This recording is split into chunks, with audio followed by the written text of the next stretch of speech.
Hoje nós vamos conversar com uma pessoa incrível que vem fazendo um sucesso aí na internet, falando sobre sexualidade, falando sobre pautas interessantes. E ela já tá por aqui, eu vou convidá-la para bater esse bate-papo nessa noite de sexta-feira. Então eu convido vocês que estão chegando aí no Instagram do Portal Bahia para ficar com a gente, para bater esse papo massa nessa noite de sexta-feira, tá?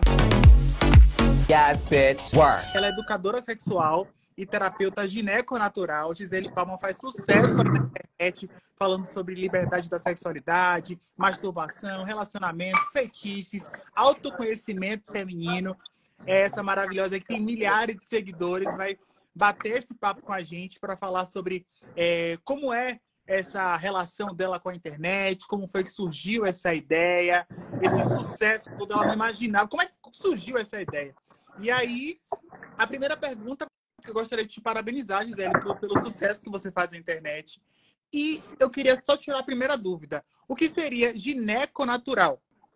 Então, a terapia da ginecologia natural é uma alternativa à ginecologia tradicional, que vai tratar as questões ali com remédios, com antibióticos, enfim, com produtos farmacêuticos. E a ginecologia natural, ela vai tratar com ervas. Sim.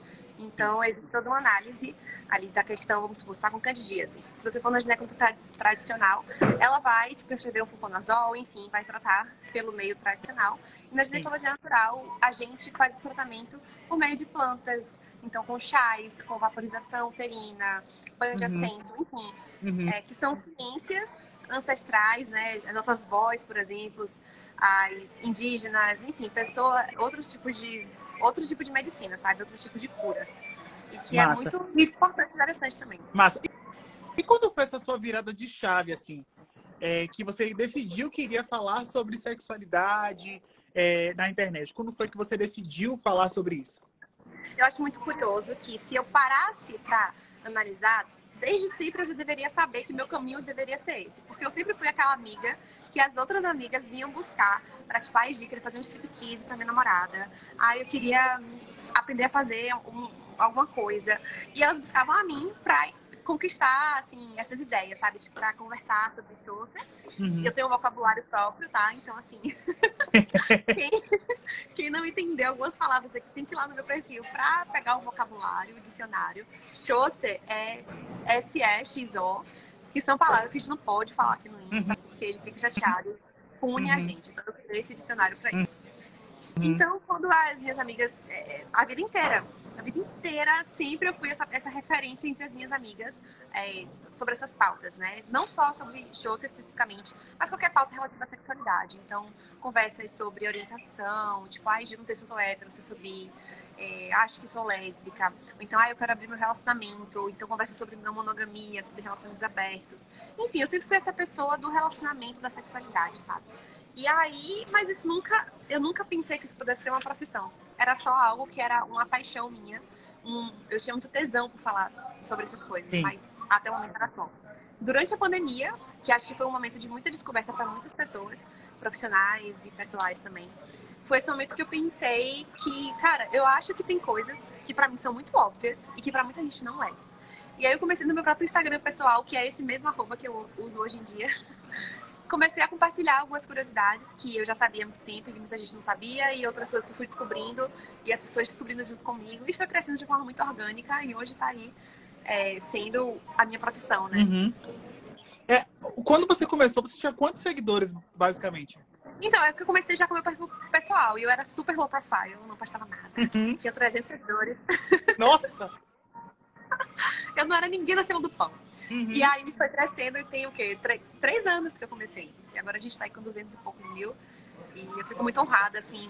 Acho que o número, ele um número por si só não representa tanto pra mim, sabe? Porque é só um número. Só que quando eu penso que não são números, assim, vidas que estão sendo impactadas, mulheres que estão ressignificando a sua relação com seus corpos, com a sua autoestima, trabalhando ali a sua qualidade de vida de vida sexual.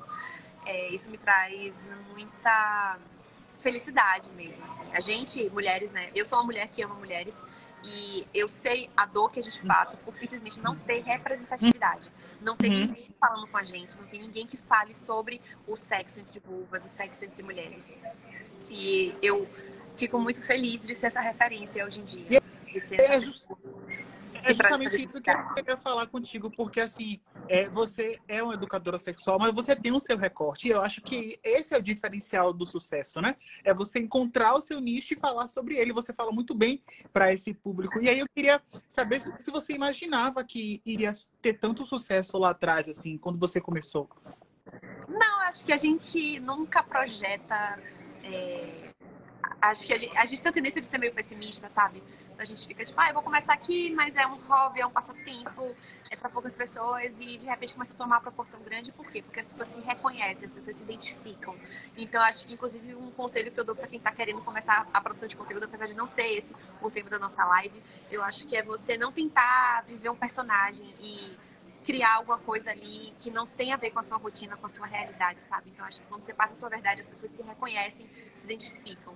Então, eu era bissexual, eu me considerava uma mulher bissexual, mas eu era casada com um homem, então acabava que meu conteúdo acabava sendo muito hétero nesse sentido, porque a minha vivência era muito eu e um homem, e aí eu passava muito isso. Mas a partir do momento que eu me separei, e eu hoje em dia só me relaciono com mulheres, não sei ainda se sou lésbica, tem aí essa questão lá, não sei minha orientação, a gente Vou até tá tudo bem falar também. sobre isso também. A gente não tem que saber, a gente não tem que estar nesse lugar, assim, acho que a vida é esse processo. Eu acho que a gente não é nada, a gente está alguma coisa. Então, se for para estar alguma coisa, eu estou sapatão e tá tudo bem. Se um dia eu me reconhecer como bissexual de novo ou como alguma outra orientação. E aí, hoje, eu compartilho, assim, o que é a minha vivência pessoal e também do que eu mais estudo hoje em dia, o que eu mais me aprofundo hoje em dia em termos de conhecimento, que é essa relação entre vulvas e as relações lésbicas. Massa. Eu descobri também que você é jornalista, né? Então você consegue utilizar a comunicação, que é uma paixão sua também, com falar sobre sexualidade, né? Perfeitamente, exato. E isso é muito saudável, assim, para minha profissão hoje em dia aqui de educadora sexual, eu vejo que o jornalismo me ajudou muito porque é essa atenção com a escrita, né, a obsessão pela escrita correta, por usar menos palavras para comunicar melhor alguma coisa, a comunicação objetiva, direta, clara, para você se comunicar, às vezes você não precisa de um rebuscamento nas suas palavras, pelo contrário, quanto mais simples você conseguir falar o seu conhecimento, mais pessoas vão conseguir compreender, e eu acho que o objetivo todo é esse. Quando a gente fala de educação Schwalzer, educação sexual, a gente está querendo trazer pessoas para esse núcleo de informação que tem muito tabu, infelizmente, né? Com todos esses dogmas religiosos, com toda essa opressão misógina que a gente sofre por ser mulher também, a gente é muito reprimida. Então, o meu objetivo com esse trabalho com a educação Schwalzer é justamente popularizar, tornar cada vez mais acessível. Então, o jornalismo acho que me auxilia nesse sentido, sabe? Você hoje une as duas profissões ou você trabalha como jornalista e trabalha como educadora sexual também? Sim, trabalho como assessora de imprensa e como educadora sexual e educadora menstrual também. Massa, massa. E aí, falar sobre sexualidade e principalmente sobre liberdade sexual feminina é uma coisa que infelizmente ainda é um tabu, né? Enfim, a gente vem desmistificando isso, você tá aí para ser uma referência disso. Como é que você analisa essa dificuldade mesmo de ainda falar sobre essa liberdade sexual feminina? Então, infelizmente, a gente é muito reprimida. Na verdade, desde a infância, fecha a perna, seja boazinha, se comporte, porque você tem que se dar o respeito, porque senão nenhum homem vai te querer, você não vai casar. Então, a gente é muito, muito reprimida. A gente passa uma vida inteira ouvindo tudo que a gente não pode fazer. Então, se você está menstruada, por exemplo, você não pode brincar. Se você você tem peito, então você tem que se cobrir. Você coloca um sutiã, você tem que... Ninguém pode ver seu mamilo. Então, a gente cresce muito nessa redoma de repressão, de proibição. E eu acho que o meu conteúdo, ele traz o senso ao contrário, o senso de liberdade. Que não tem nada mais bonito do que você ter a coragem de ser quem você é. Eu acho que falar sobre educação sexual também é falar sobre autoestima, sobre essa recuperação da deusa, da grande gostosa que mora dentro da gente. Massa. Gente, todo mundo que está acompanhando pode mandar perguntas, tá? Que eu vou aqui acompanhando o processo e vou tentando fazer com que ela responda a todo mundo, tá? E aí, uma outra coisa que eu ia te perguntar. Hoje você fala livremente sobre isso. Antiga, você começou falando que você conversava isso com suas amigas e tal. Então, sempre foi assim? Você sempre falou abertamente sobre sexualidade? Então, quando eu era adolescente, era uma questão, porque eu comecei a me tocar muito novinha. Lá com 4 anos de idade, eu já me estimulava no meu clitóris, enfim, eu me tocava. Só que sem a consciência do que eu estava fazendo. Para mim era só um carinho. E isso é muito comum. Não é nenhuma safadeza, não é nenhuma libertinagem. É muito comum, na verdade, que as crianças comecem a tocar nos seus órgãos genitais muito novinhas ali após o desfraude, porque a criança passou uma vida usando fralda. Do nada ela não usa mais fralda, então ela tem um acesso livre àquela região que ficava sempre ocupada com uma fralda, sempre coberta, sempre fechada. Uhum. Então ela tem um acesso àquilo ali. E quando ela toca ali, ela vê que, olha só, é gostoso, eu sinto um negocinho bom. Então começa a se tocar sem ter a consciência, sem ter, obviamente, a conotação sexual e simplesmente por ser um carinho bom, entende? Então eu comecei esse processo muito jovem e muito jovem eu já entendi que aquilo era proibido. Minha mãe falou, menina, pode fazer isso, fecha a perna, tira a mão daí. E aí eu entendi que eu tinha que fazer aquilo escondido. Então passei toda uma infância, toda uma adolescência fazendo aquilo com a consciência de que era proibido. E olha que eu não fui criada numa família cristã, evangélica, nada disso. Minha família é espírita, minha família é macumbeira. E mesmo assim, simplesmente pela pressão da sociedade, eu entendia que aquilo era muito errado e que eu devia esconder. E aí eu rezava, pedia a Deus, olha Deus, eu prometo que eu nunca mais vou me tocar, eu nunca mais vou fazer isso. No mesmo dia de noite eu tava lá fazer de novo. Então, assim, pra hoje, assim, acho que a partir dos, sei lá, 17, 18 anos, quando eu entrei na faculdade, comecei a ter outras vivências, comecei a explorar outras experiências mesmo, comecei a ficar com mulher também. E ali começou a ser natural falar sobre Xhosa. Mas até os meus 16, 17 anos, eu não falava. Se me perguntassem o que era sexo, eu não sabia o que era Xhosa. Se tocar, Deus me livre. Eu, hein? Que coisa horrível. Claro que não. Então, foi na faculdade que você teve esse start de começar a ser você mesma, né? A ter essa liberdade de falar sobre aquilo que você sentia e quem você realmente era. Total. Eu acho que, na verdade, sair do colégio é um caminho de liberdade muito grande para muitas pessoas. O colégio é uma instituição, hoje em dia, aqui no Brasil, pelo menos, muito restrita, muito limitada, né? Existe uma forma de inteligência, que é a inteligência que passa na prova. E você tem que ser aquilo, e você tem que ter a roupa da moda, a calça da moda, a bolsa da moda. Então, tem um jeito específico de ser, que você tem que entrar naquele padrão, senão você é excluído, você sofre bullying. E é muito limitado. Quando você entra na faculdade, eu estudei faculdade pública, uma universidade federal lá do Rio de Janeiro, e aí você vê uma pluralidade de corpos, uma pluralidade de orientações sexuais, e você começa a ir para festas muito diferentes das festas que você ia quando você era mais novinha. Então as vivências ficam muito mais diversas, e eu acho que isso contribui muito para nossa evolução, sabe? O nosso amadurecimento. Massa, massa. Agora eu queria falar sobre você, assim. A gente estava...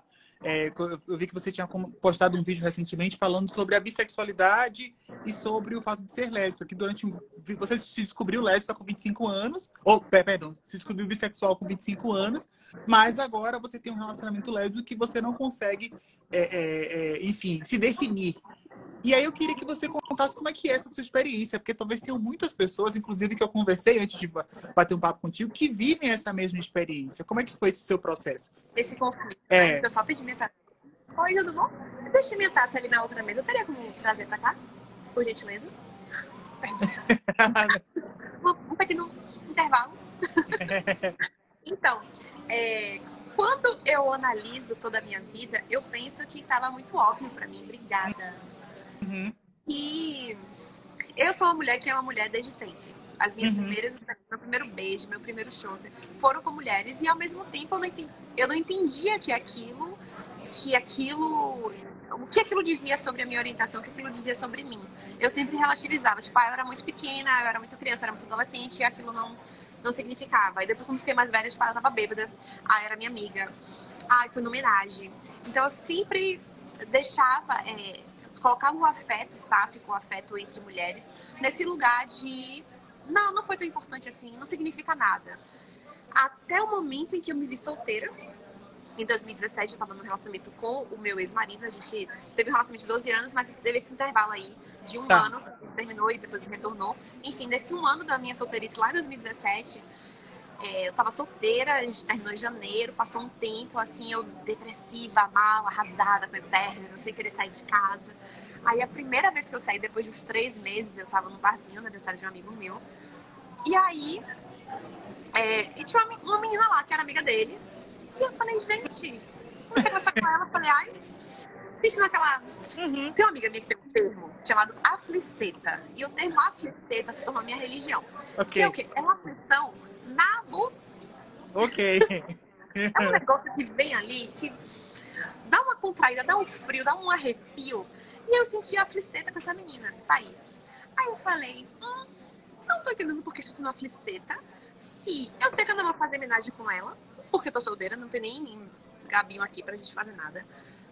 Ela, até o momento, só tinha ficado com mulheres muito femininas, tipo, ela era uma mulher desfém, e eu fiquei tipo, ela não é nem feminina, ela, não vou fazer homenagem com ela. Por que eu tô tendo afliceta? Por que isso tá me despertando uma chaminha aqui dentro? Uhum. E aí a gente ficou, e foi incrível, foi perfeito, maravilhoso. E eu falei, gente, mas que maluquice, eu, hein? Qual é a desculpa que eu vou usar? Eu tava sóbria, eu tô solteira. Aí foi a partir dessa picada dessa menina que eu comecei a entender que eu realmente gostava de mulher, que não era sobre eu estar bêbada ou sobre ser minha amiga ou sobre a gente fazer homenagem com um homem, e sim sobre eu literalmente me interessar, me atrair e de fato assim ter interesse mesmo em mulher, gostar de mulher, do corpo, do genital, do beijo, do toque, da troca mesmo, da relação, o jeito feminino, enfim, tudo me atrai de fato. E ali eu me entendi bissexual. Aí agora, que eu terminei de novo, agora em janeiro, aí eu não sei dizer. Eu simplesmente não sei se eu sou lésbica pelo motivo de que é muito conflituoso. Eu acho que muita gente pode encontrar colo nessas palavras no sentido de passei uma vida inteira sendo hétero e depois sendo bi. Então, assim, uma vida inteira ficando com homem. Meu relacionamento com o Gabinho durou 12 anos e era com um homem. E eu ainda consigo achar homens bonitos, homens atraentes. De vez em nunca acontece de eu falar, beijaria aquele homem. Uhum. E aí isso já tá muito um conflito, assim, sabe? Tipo assim, ai, será que eu sou lésbica? Será que eu sou bi? Eu realmente não sei dizer. E por um tempo isso me consumiu pelo fato de que eu falo sobre educação Schwauzer, pelo fato de que eu falo de sexualidade e ensino aqui sobre orientação, sobre identidade de gênero, etc. Então, como eu trabalho com isso me perpassa o meu trabalho, isso me deixa um pouco em conflito, porque eu queria ter essa resposta, sabe? Mas ao mesmo tempo eu não tenho. E eu acho que o que é muito bom é que bom que eu não sei. Porque eu acho que nem todo mundo sabe o que se é o tempo todo. E que tá precisa tudo bem. saber também, E né? não precisa saber, sabe? Assim, acho que eu acho que talvez eu seja uma mulher lésbica, mas que eu preciso de mais vivência, de mais terapia, de mais autoconhecimento, pra um dia, talvez, me identificar como mulher lésbica. Mas, como eu disse no início da live, eu não sei se eu sou lésbica, mas se eu tivesse que estar algo, se fosse pra estar, eu estou lésbica, com certeza. Meu interesse é sobre mulheres, eu olho pra mulheres. Então, acho que é importante também falar sobre isso. Tipo, como você sabe que você gosta de mulher? Quando você chega numa festa, por exemplo, e você não olha só para os homens, você olha para as mulheres e você acha, não é muito doido, porque assim, não é sobre achar bonito. Porque achar bonito, homens gays podem achar mulheres bonitas, mulheres lésbicas acham homens bonitos, atraentes e tal. É sobre ter um negocinho, Como é o nome sabe? Tipo, como é a palavra que você falou? uma afliceta. Afliceta, exatamente. Eu vou usar isso pra mim agora. Entendi. Entendeu? Então, assim, é sobre você ter um interesse que vai além da amizade. Você não quer, no início, logo bem no início, assim, antes de eu entender que eu era bi, lá com uns 17 anos, eu ficava em dúvida, tipo, gente, será que eu acho essa mulher bonita? Será que eu quero ser ela? Será que eu quero ser amiga dela? Ou será que eu quero chupar a xereca? Aí, você fica nesse dilema. Ok. Teve uma pergunta aqui de Lene Barbosa. Ela perguntou: todas as mulheres falam que a relação sexual com mulheres é melhor do que a com os homens. É verdade? Então, acho que não é sobre esse julgamento de melhor e pior. Porque você pode ter experiências horríveis com mulheres, como eu já tive, e você pode ter experiências horríveis com homens e experiências transcendentais com mulheres, experiências transcendentais com homens. Acho que não é sobre essa comparação. Mas o que eu posso dizer com toda certeza é que mulher em geral, e aí vamos aqui generalizar, mulher em geral é mais atenta e mais cuidadosa. Sim. Então, nesse sentido, o show você tende a ser melhor com mulher, porque a mulher tá mais atenta às reações do seu corpo. E conhece Geralmente, mais a outra, né? Tipo, já sabe então, ali. geralmente o homem, ele tem uma autoestima de milhões, né? Ele acha que ele é o comedor, que ele é o melhor do mundo. Então ele vai pro sexo com a mulher e ele acha que ele vai chegar ali fazendo tudo, sabendo tudo. Eu sei o que funciona e eu sei o que fazer e pronto, acabou. Então ele não tá se importando muito com a sua resposta. Ele vai fazer o que ele sabe e você que se adapte ao que ele sabe. E aí falta essa comunicação, falta a atenção às respostas da mulher, falta a atenção a como o corpo dela se mexe, a se ela tá se retraindo ou se ela tá, tipo, puxando a cabeça dele pra perto da xereca. E sabe, assim, falta esse olhar. E a mulher é muito atenta, geralmente. A mulher é muito, tipo, será que ela tá gostando? Será que ela não tá? Tem todo esse cuidado. E aí, no que tem muito cuidado e muita atenção, gera mais conexão. Sim. E aí o show você tem que ser melhor. Uhum. Porque não é necessariamente sobre será que eu vou ter uma vitamina O, no caso um O, não é sobre isso. Óbvio que é muito bom ter vitamina O, mas o que vai fazer o show ser uma experiência deliciosa não é isso. E sim é o quanto você conseguiu se entregar, o quanto você conseguiu ser livre, ser você e sentir também a outra pessoa, sabe? Sentir o toque, sentir a pele, a respiração e ter essa troca de energia, de fluidos e de temperaturas, enfim. Massa. A Carolina Gomes, fez uma pergunta aqui. A minha namorada, na hora do sexo, ela nunca tem atitude. Sempre sou eu e tenho que ir. O que eu faço para ela ter mais atitude? Então, inclusive, eu ontem de noite acabei de lançar um curso chamado Treinamento Apimentando as Relações. Nesse treinamento, o link para ele tá lá na minha bio, inclusive, tá com desconto, inclusive. Pelos próximos 30 minutos ainda tá com desconto. Então corre lá para se inscrever.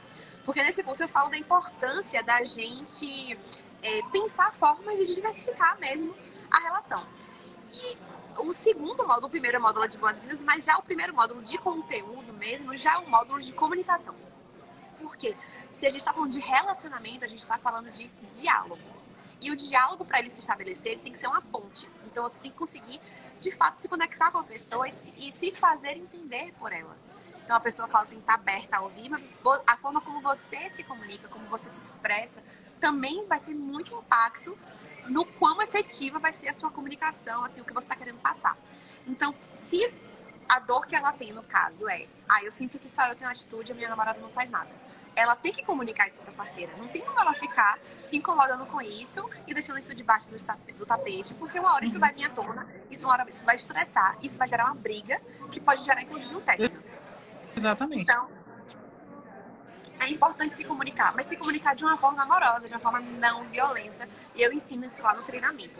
Como você abordar a sua parceira para falar sobre os seus desejos, os seus fetiches, ou seja, as coisas que você quer viver com ela, e também as coisas que não estão agradando agora. Então, que é o caso, né? Tipo assim, não tá me agradando a sua passividade, a sua falta de atitude. Gostaria de sentir o seu desejo por mim. Como que você acha que a gente pode fazer isso acontecer? O que é que você sente que está te faltando? O que é que eu poderia fazer também para te incentivar, para te motivar nesse sentido, para te engajar, sabe?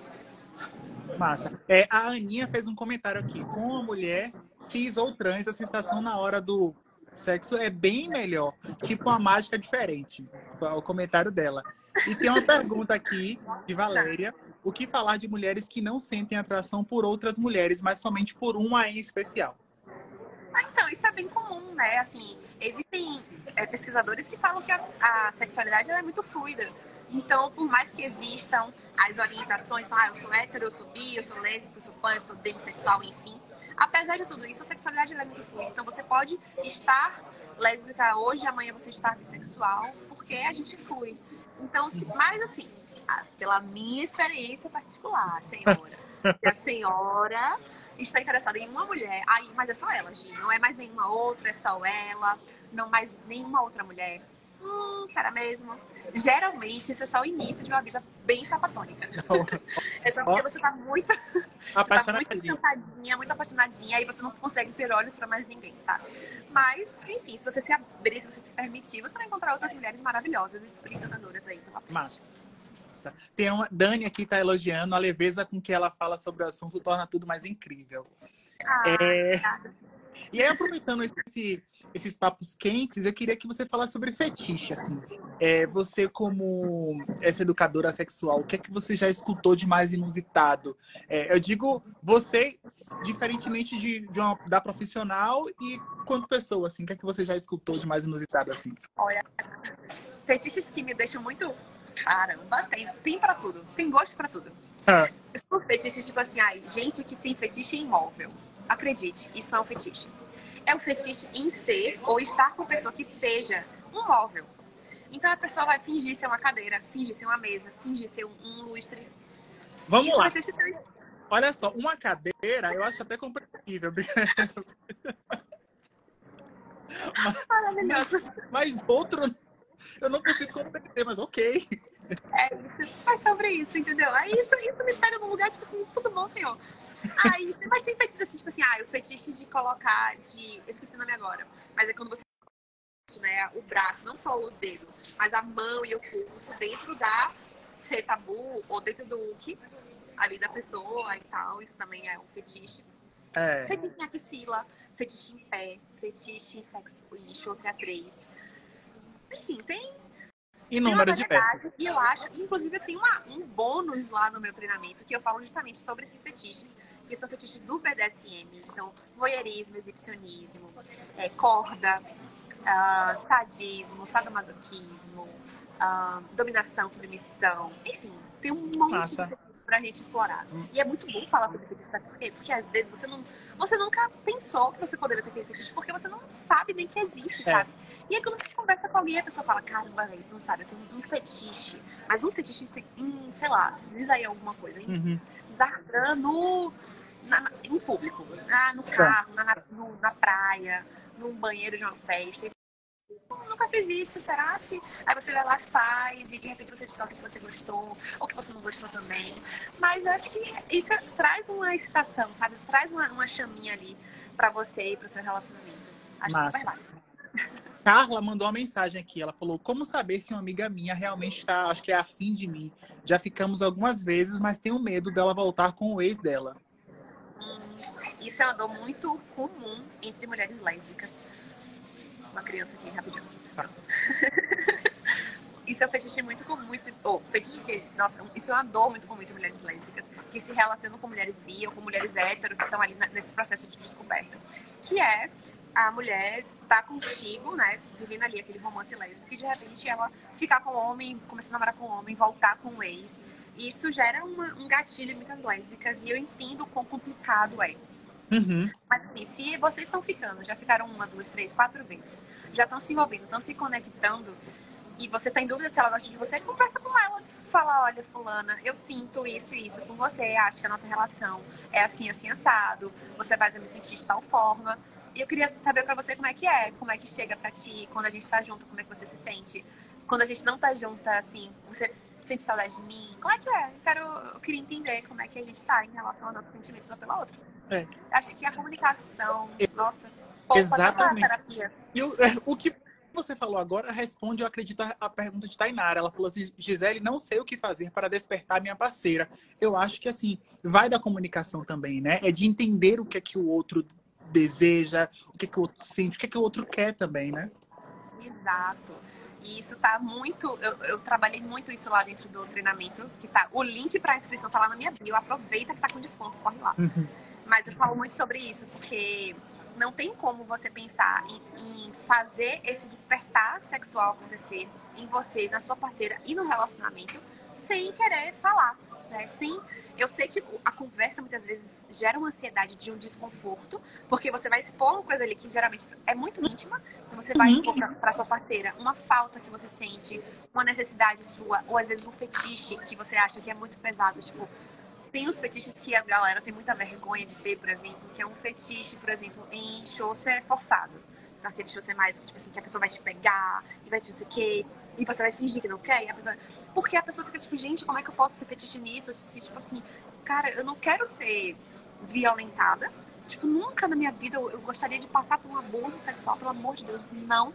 Mas, com a minha parceira, com a minha namorada, eu gostaria que, tipo, ela viesse, me pegasse, eu ficasse, tipo, dando uma resistida e nananã. Isso pra mim é muito excitante. Então, é muito conflituoso pra pessoa lidar com aquilo, ela mesma aceitar e superar esse tabu e ainda expor pra pessoa que ela ama uma coisa que ela mesma não aceitou dentro do coração dela, sabe? Então, acho que antes de qualquer coisa vem essa aceitação do que se é, do que se tem fetiche, entender que tá tudo bem ter fetiche, que é saudável, que é natural, pra depois você conseguir conversar com a pessoa com naturalidade sobre isso. Eu acho que é também mostrar a vulnerabilidade. Eu acho que no relacionamento a gente tende a mostrar, pretende e precisa mostrar mesmo o nosso ponto fraco. Eu acho que o ser humano tem essa dificuldade, né? E no relacionamento, seja ela na área sexual ou não, precisa ter essa questão de tipo, poxa, isso tá me incomodando, isso não tá bom. Expor mesmo aquilo que sente, porque isso consegue fluir muito melhor, né? Olha, eu acho que é na vulnerabilidade que a gente se conecta verdadeiramente, sabe? Exatamente. Hoje em dia, a minha melhor amiga é justamente uma pessoa que a gente era colega, a gente era brother. E aí aconteceu uma situação meio problemática. E aí isso fez a gente se afastar. E depois a gente falou, não, velho, vamos se... Ela veio pedir desculpa, a gente conversou sobre aquela situação. Se resolveu, eu chorei, ela chorou, a gente se abraçou. Não. Então foi a partir daquele momento em que ela expôs a fragilidade dela, a insegurança que ela teve com aquela situação, em que eu expus o quanto que aquilo também me afetou negativamente, o quanto que aquilo me deixou ansiosa. E a gente se abriu, de fato. Foi ali que a gente se conectou. Então isso vale, esse se permitir ser vulnerável, vale tanto para relacionamentos amorosos sexuais quanto para amizades também. Inclusive em relações familiares, né? Você com tua mãe, com teu pai, com seus irmãos e irmãs. Você se permitir ser vulnerável, comunicar suas fraquezas, suas dores. Isso gera muita conexão, né? Exatamente. Se a pessoa também tiver assim, essa empatia de te ouvir, de te acolher. A Rita falou assim, eu amo sexo, mas eu não tenho fetiche, porém gosto de falar algumas coisinhas na hora, né? Então, será que isso é um fetiche? Todo mundo tem fetiche. Todo mundo tem fetiche. Não tem essa pessoa que não tem, gente. O falar já é um fetiche, como ela falou, eu gosto de falar, de escutar coisas. Isso é um fetiche, inclusive, um fetiche delicioso, que eu aconselho todo mundo a praticar. Porque, às vezes, principalmente homem, tem uma tendência de fazer um show ser muito caladinho, e tudo bem também. Mas ficar assim, mudo, sabe? Mudo, completamente calado, sem falar nada. Pelo menos começa a dar uma gemidinha, deixa o seu corpo expressar os sons guturais que saem da gente. Às vezes a gente fica reprimindo, a gente quer gemer, mas a gente fica, ai, que vergonha. E aí segura aquele gemido, não. Deixa esse gemido sair. Você quer falar, caralho, eu te amo, caralho, você é muito gostosa, você, ai, me pode. Fala, sabe? Eu não tenho medo de deixar sair o que tá aqui dentro e que você sente de falar. Não pensa muito, ai, será que eu falo? Só deixa vir. E aí, a Júlia fez uma pergunta justamente sobre isso. Como se jogar para explorar novas posições sendo insegura? Ela se sente segura, ou ela ou a outra pessoa se sente segura. Como é que a pessoa pode arriscar nisso aí? Então, é muito difícil ajudar essa pessoa aqui em, sei lá, 1 minuto de conversa. E é por isso que eu realmente indico vocês irem lá se inscreverem no treinamento, que está com preço super acessível, só até hoje. Porque não é aqui com uma resposta rápida que eu vou te ajudar a superar a insegurança que às vezes você traz de uma vida inteira. Mas acho que o ponto inicial é você, antes de pensar em estar confortável com outra pessoa, estar confortável com você mesmo. Então, como é que você quer estar confortável para fazer posições diferentonas e tudo mais? Se você se olha no espelho e não tem felicidade naquele reflexo que você vê. Segundo, você tá sozinha, você se sente mal, você se culpa, você se julga por tudo, você detesta seu corpo, você não gosta da sua vida profissional, você não sente que suas amizades te realizam. Então, assim, olha pra você e tenta entender onde que estão os desequilíbrios da minha vida. Tenta trabalhar esses desequilíbrios, porque isso vai te trazer para uma zona de autoestima melhor, e a partir disso você vai se sentir mais confortável de viver experiências novas no Xhosa e fora dele também. Exato. Mas no treinamento eu trago várias posições muito diferentonas pra gente aproveitem essa dica dela aí até hoje, pelo amor de Deus. Tem uma pergunta aqui que não tem... indiretamente tem, assim, eu acho que é Nath o nome dela. A mulher que eu gosto terminou recentemente. Eu não sei como agir, porque eu sou apaixonada por ela. Não quero forçar nada, porque sei que ela ainda está machucada. O que é que eu faço? Enfim. Então, pessoas que acabaram de estar no relacionamento recentemente são pessoas que estão caóticas. Não recomendo. Não recomendo nenhum investimento pesado nessa pessoa, porque ela tá passando, gente, por um luto. O término é um luto, é um momento que você tá muito fragilizada e que qualquer coisa gera um gatilho, que a pessoa volta a ficar muito triste e do nada ela tá muito feliz. E aí, se ela tá recém-solteira, provavelmente ela vai querer entrar numa fase de pegação, de muita festa. E se você não acompanha esse ritmo, a relação de vocês vai entrar num descompasso que vai gerar muito estresse. Então, eu acho que o mais saudável é você permitir que essa pessoa tenha o tempo dela. Acho válido, sim, você conversar, comunicar, olha, eu gosto muito de você, entendo que o seu momento é muito delicado. Então, assim, só quero te dizer que eu tô aqui se você precisar conversar, não. E quando estiver aberta, novamente, enfim, pra gente se conectar, vamos conversar, vamos sair. Eu acho que você é uma pessoa muito interessante, adoraria te conhecer melhor, enfim. Massa. Gito, só uma dúvida muito interessante aqui da Carol.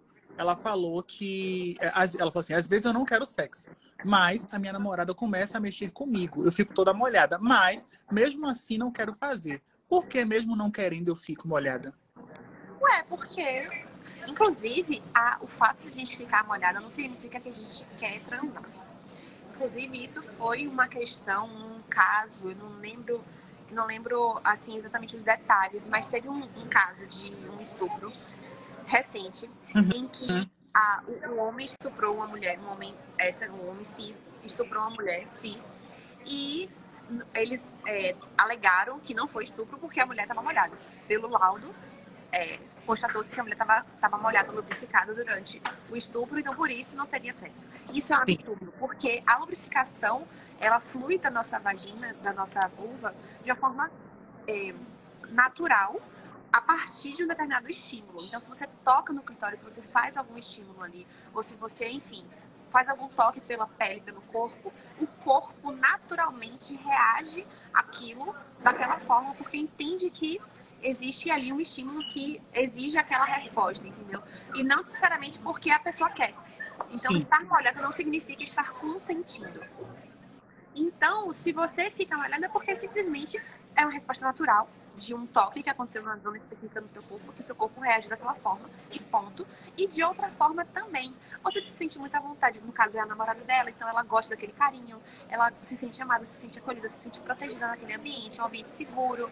E ela tá se sentindo amada. Então o corpo dela naturalmente também pode produzir a lubrificação natural em resposta a esse carinho que foi bem quisto pelo corpo dela e fluiu. Não significa, você estar molhada não significa que você quer transar, e você querer transar não significa que você tem que estar molhada. Inclusive, isso é muito comum. Eu passo muito por isso, eu tenho um problema de lubrificação, então mesmo eu estando muito excitada, com muito desejo, com muito tesão, com muita vontade, dificilmente eu fico molhada, lubrificada. Isso não significa que eu não tô com tesão, eu tô explodindo, subindo pelas paredes, mas simplesmente a minha vulva não lubrifica. Então eu tô fazendo um tratamento com a fisioterapeuta pélvica pra trabalhar essa questão e melhorar essa lubrificação natural. Mas enfim, a lubrificação, o estar molhada não representa necessariamente tesão e estar aberta pro sexo. Massa. Uma pessoa que teve curiosidade aqui, queria saber qual foi o fetiche que você já realizou. Algum que você tinha? Então, eu não sei se eu me sinto muito confortável de responder isso, porque Não, perfeito. as pessoas me sexualizam demais. Então, por eu ser uma mulher que fala de sexo, as pessoas começam a fantasiar sexo comigo. E eu acho que isso é um problema relativo a essa misoginia que a gente vive na sociedade, sabe? Que a mulher que fala de sexo é uma mulher que está disponível para transar, é uma mulher promíscua, é uma puta.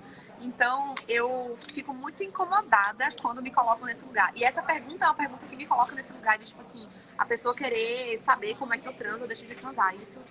E aproveitando isso, você já recebeu algum tipo de crítica, assim, por falar sobre isso? Sim, com certeza. Assim, eu, graças a Deus, eu sou muito protegida e eu recebo muitíssimo pouco hate. Acho que eu passei por situações de hate, assim, uma vez no ano acontece, sabe? É muito raro. Graças a Deus. As minhas seguidoras são muito, as minhas xerecas, como eu chamo, são muito acolhedoras, muito amorosas e muito compreensivas com tudo que que eu vivo, os meus momentos, as minhas fases e tudo mais. E a transparência que você tem também, né? Porque eu percebo muito que você é muito transparente. Você mostra a realidade, você é sincera. Até para falar sobre sua sexualidade, você é transparente, você não disfarça. Você fala, olha, eu tô aqui, não sei em qual lugar que eu tô e ok, compartilho isso com vocês e tudo bem. É isso. Assim, já aconteceu, mas... eu acho que acontece muito no off, sabe? Eu acho que as pessoas me julgam muito secretamente. Tipo, lá, aquela menina fica se exibindo, fica falando de putaria no Instagram. Eu sei que rola isso. Mas, sinceramente, eu não tô nem aí.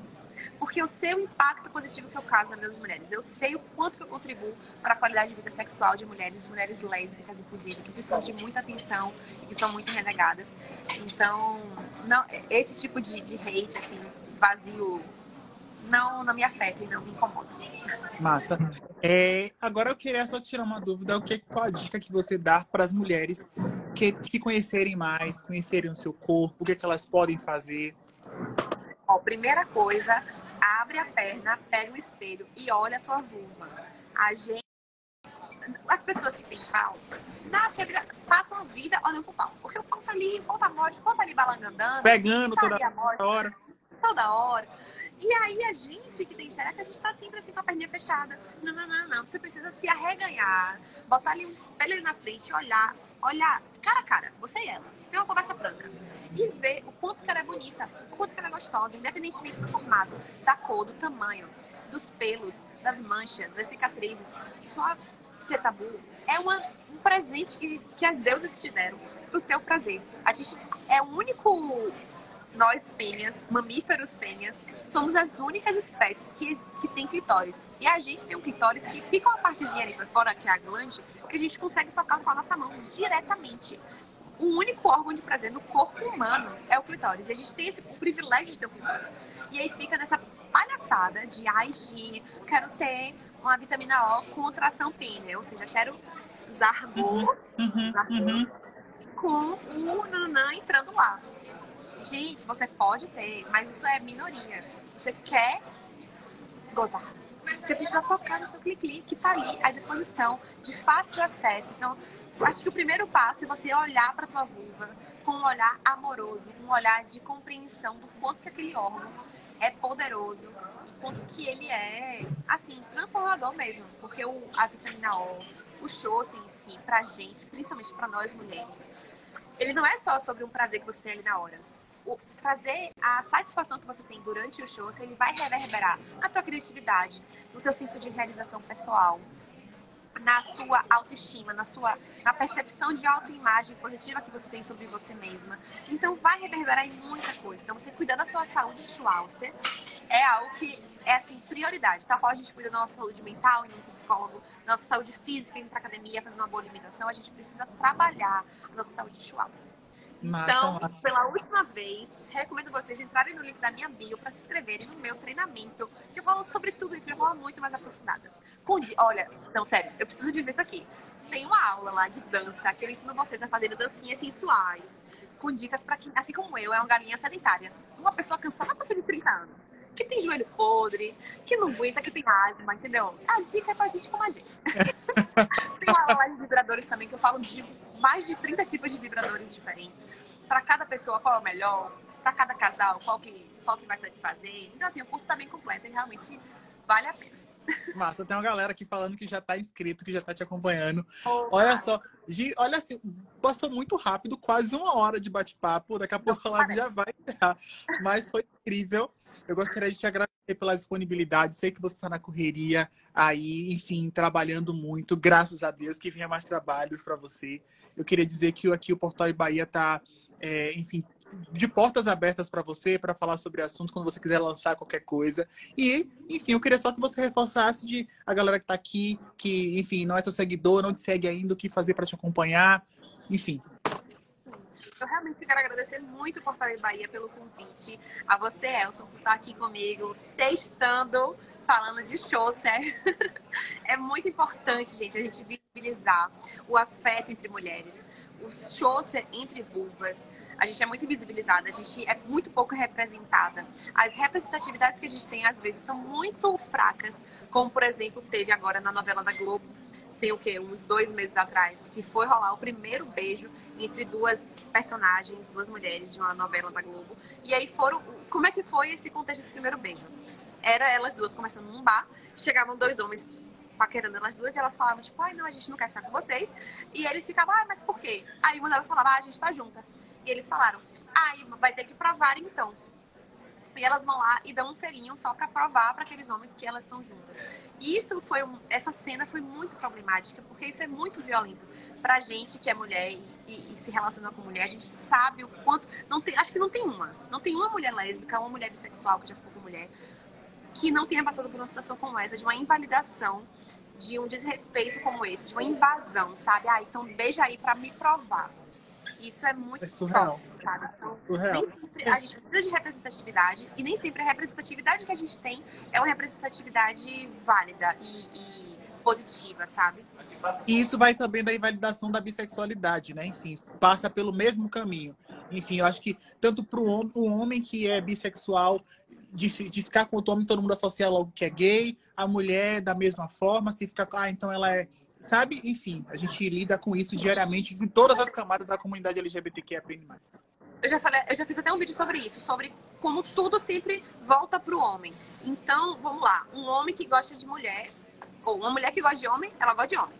Uma mulher bissexual é uma mulher que gosta de homem, mas que beija a mulher pra atrair a atenção do homem. E uma mulher lésbica é uma mulher que ou nunca pegou um homem, que um homem nunca tratou ela assim bem, ou uma mulher que tem trauma com homem, ou uma mulher que nunca pegou um homem.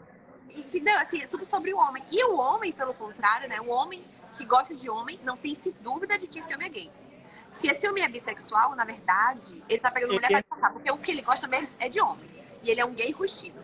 Então, é surreal sobre como tudo é sobre o homem, no fim das contas. E a bissexualidade, nesse contexto, ela é muito problematizada nesse sentido de, tipo assim, não haver essa compreensão de que, de fato, é possível você se atrair, se interessar por homens e por mulheres, tipo, por pessoas de gêneros diversos, né?